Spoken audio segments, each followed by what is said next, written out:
Hi there, I'm Ruben Cornell and this is the Samplecast, episode 5. If there's any more information you need about the show, just head to thesamplecast.com or you can find us on Facebook and Twitter at the Samplecast. Don't forget to subscribe, like and share, and tell everybody you know about the show who you think will appreciate it. So let's get on to the show.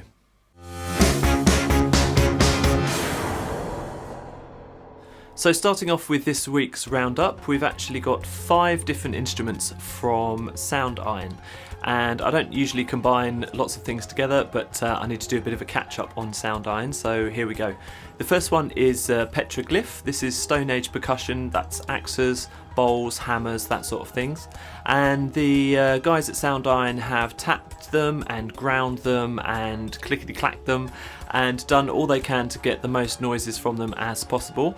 They've also thrown some tuned percussion in there and developed it into a fantastic little instrument for the full version of Kontakt 5.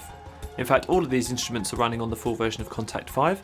The next two are AntiDrum 1 and 2. These are actually updates to the original AntiDrum libraries, and they're full of real-world sounds, found sounds, and that sort of thing. There's an arpeggiator on board, loads of effects, and they're really flexible little instruments, these two, with their multi-effects. The next instrument from Soundiron is one called Tape. As the name suggests, this takes the sounds from destroyed cassette and micro cassette tapes, and these have been mangled by Soundiron into unique sounds. There's percussives, there's strikes, there's playable multi-samples, and the defining characteristic of these sounds is that they're all dusty and lo-fi, so they're going to give some real crunch and weight to your productions. As an added bonus, there's 19 different percussion kits included, so have a look at that. The last instrument is Steel Tones. It's a tuned percussion design tool, and the original sounds have been taken from an 8-tongue happy drum. It's been played with various mallets, so you've got the original sounds there and also severely processed sounds to create soundscapes, ambiances, pads and other playable instruments. For more information about any of these, check out soundiron.com. There's a great plugin out this week from Plugin Boutique. It's called Stereo Savage and it runs on Windows and Mac as well. Basically, it's a sort of all-in-one stereo separation and generation tool, and you can generate stereo from mono sources or expand a stereo source, and there's 3 basic programs involved here: Vox, Delay and Expand. You've got adjustable bass bypass, so you can hold onto that bass locked in the centre channel, and the plugin is really great for creating lush, wide vocals in seconds. You can do that for mono vocals or stereo. You can create rotation, auto panning and modulation, and it's great for adding extra interests, especially to percussion parts or synth parts. Now, nothing this plugin does is anything that you couldn't do yourself with a bit of effects routing and some daisy chaining various effects, but it's great to have it all under the hood, so check out Plugin Boutique for that. Lastly, you'll forgive me a little bit of self-promotion, I hope. I've provided 2 features for Sonozine 7 from Sonokinetic, which is a free magazine that's available in PDF from the Sonokinetic website, or you can get it on iOS on the Apple Store. I've done an interview with Johann Soderquist, who's a fantastic composer, and most people might know him from Let the Right One In, but he's done a whole variety of films. A really extensive interview with him, and I've also written a piece on video game music as well. As well as the stuff I've done, there's a fantastic report from NAMM by Marianne Fisher and some update on forthcoming Sonokinetic instruments too. So have a look at that, sonokinetic.net.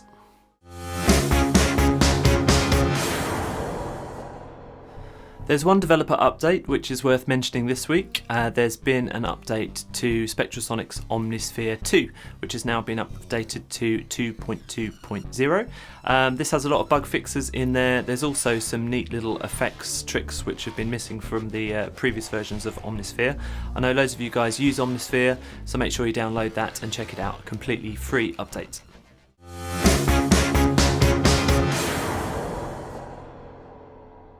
Welcome to this week's big review, and this week we've got a library from Cinematique Instruments. It's for the full version of Kontakt 5 and it's called Marble. Now, the main use of this instrument is as a rhythmic bed creator, but you can also use it to create pads, playable instruments and as a drum machine as well.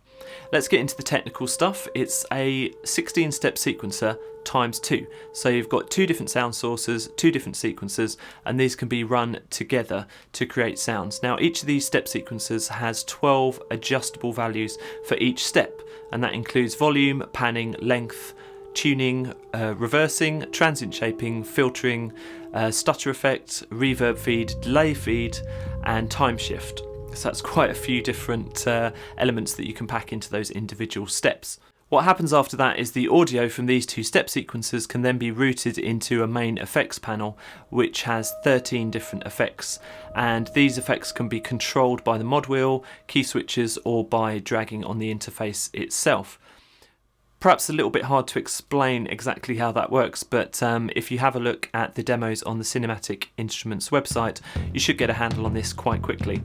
In fact, when I was playing with this instrument, I didn't really have to look at the manual at all. I just had a quick look at the videos online and then drove straight into the presets. There are actually 900 presets, so it's quite a lot.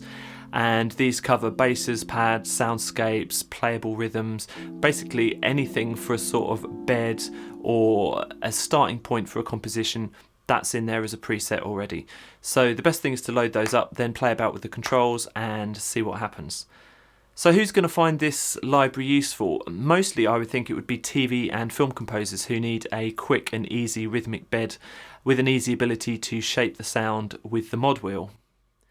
That said, there are a few little extras in there like the drum kits, which some people might find useful. I can't see any reason why you wouldn't have a Gretsch kit, for example, already, but if you don't, there's one included in this instrument.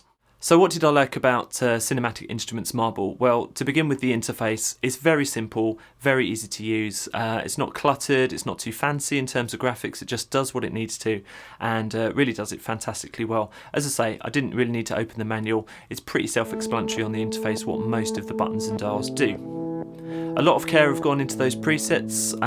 I could think of some use for the vast majority of them, and the ones that are a little bit more esoteric with a bit of tweaking became useful instantly as well.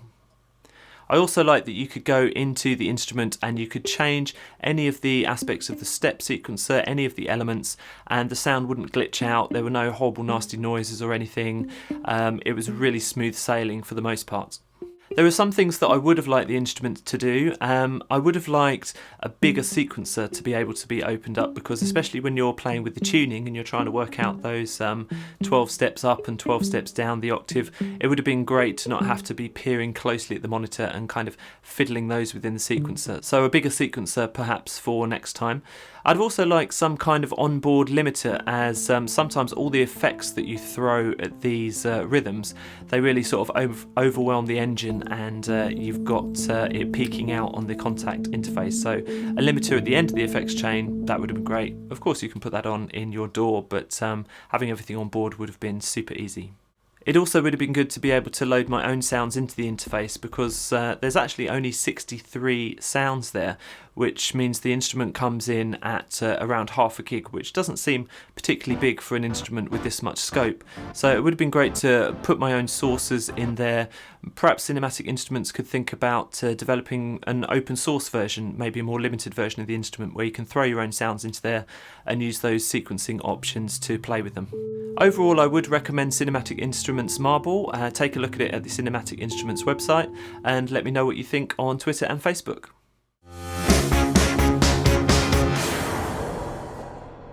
At this point in the Samplecast podcast, it's time to check out a composer demo. And this week's is by Brad Hoyt, and you can hear him chat about how he created one of his great tracks there. So head to the podcast, you can find it at thesamplecast.com. This is Bargain VST, the place to come for all the week's best bargain samples.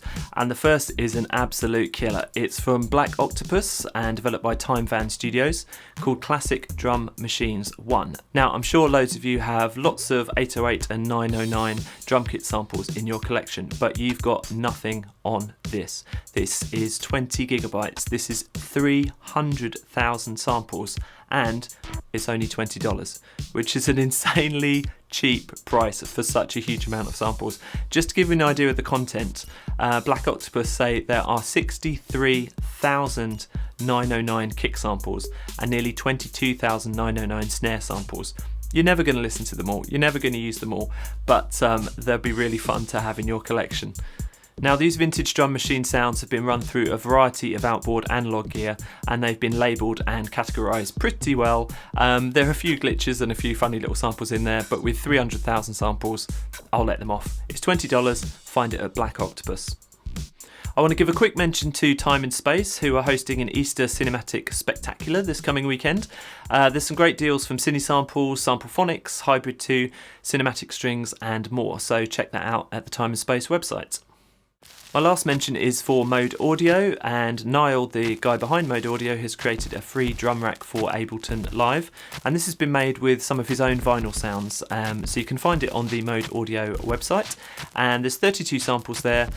Send them straight into your Ableton Live sampler, and they're great for dusty and dirty hip hop and house productions. Check it out. Here on the show, we're not just about new products, we also take a look at some golden oldies and trawl through the back catalogue of hardware and software and see what it is that really rings your bells. This week is a personal favourite of mine, the Korg M1 synthesizer. It's the first proper synthesizer that I bought, and I've actually still got one stashed away in storage somewhere.